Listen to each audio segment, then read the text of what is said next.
Welcome back, everyone. Well, the city of Niota, right here in Tennessee, is celebrating the 100th anniversary of the 19th Amendment, which is women's right to vote. And joining us now is Lois Priest, the mayor of Niota. Good morning. Good morning. Also, Tyler Boyd, and he is a Byrne family representative. He's going to tell us more about that in a moment.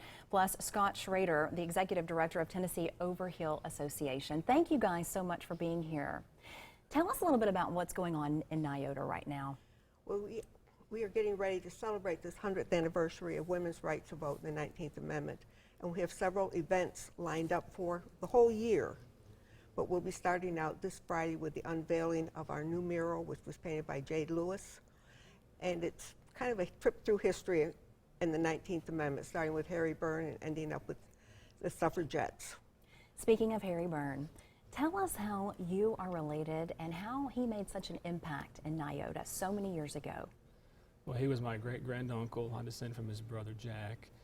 And in 1920, he was a freshman legislator, 24 years old, the youngest member of the Tennessee House. And the Senate had passed the amendment, but the House was a tie on 2 votes a table to just put this off. And then his vote on the vote that mattered broke the tie, which ratified the amendment, making Tennessee the 36th state required enfranchising 27 million American women to vote in November 1920. Which is amazing, and we are so thankful. Tell us about this book that you have written. It's about his life. It's a comprehensive biography that I started about 3 years ago. I wanted to set the record straight about his life and career. I wanted to help celebrate the amendment for this anniversary, and I wanted to just have something for the historical record for people to look at 100 years from now. So. Absolutely. Now, how did you get involved in this?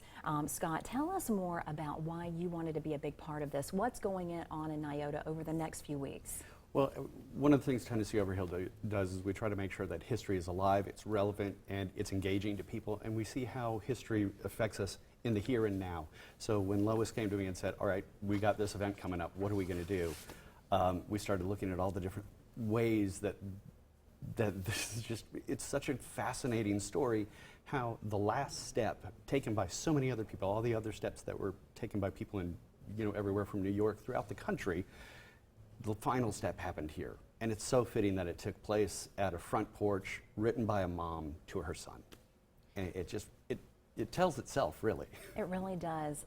Lois, what do you think of all the events that are going on, and how long has it taken you guys to get all of this together? What is the community really saying? Are they just excited to learn more about the history as you have these events? I think our community is very excited because they keep wanting a sneak peek of the murals, see what's happening. But they're very supportive.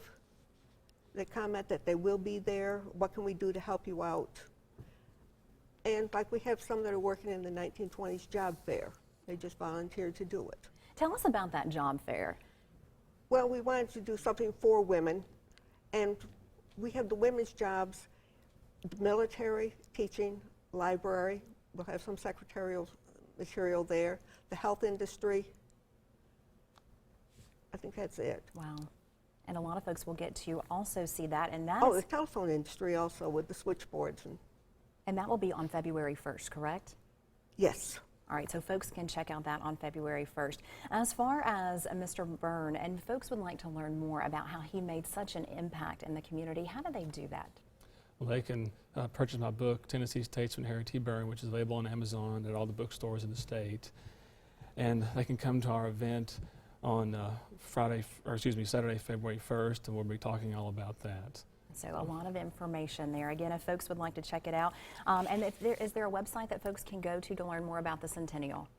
Yes, we have our city website, which is cityofniota.org, and then we're also on Facebook, would be the City of Niota.